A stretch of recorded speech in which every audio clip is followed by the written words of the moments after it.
personal protection weapon. Our Home Affairs correspondent Vincent Kearney reports. Nearly 3,500 people here have personal protection weapons, and that doesn't include serving police officers. They're given to individuals considered to be at risk of terrorist attack. The vast majority are held by former police officers and soldiers. The licence for the weapons has to be renewed every 3 years, but many of the applications are now being refused. The dissident Republican murders of 2 soldiers in Antrim and Constable Stephen Carroll in Craigavon have led to calls on the government to relax the rules. The person who owns this gun is a former member of the UDR who lives in the Craigavon area. He's been entitled to hold a personal protection weapon for 34 years, but he's now received a letter from the... And I've been warned a lot of times by the police to watch my security. That former UDR member, who didn't want to be identified, fears he'll soon lose his gun and insists he still needs it.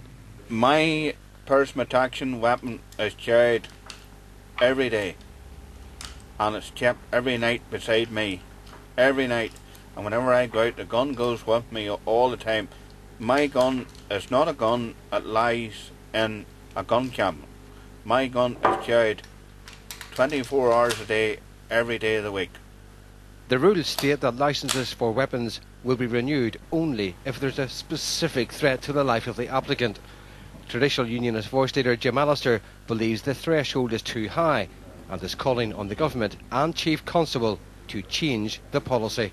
The Chief Constable and the Secretary of State have been applying, I believe, a quite inappropriate and unfit criteria, namely that unless they have specific intelligence of a specific threat against that specific individual, then the weapon is withdrawn. Now, when you look at the events of last weekend, it's quite clear there was not specific intelligence on soldiers being murdered at Antrim or a policeman at Craigavon.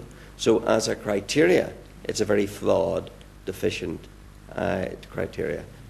It's understood that former members of the security forces who had their weapons withdrawn in recent months are now lobbying to get them back. Vincent Kearney, BBC Newsline. Still to come on the programme.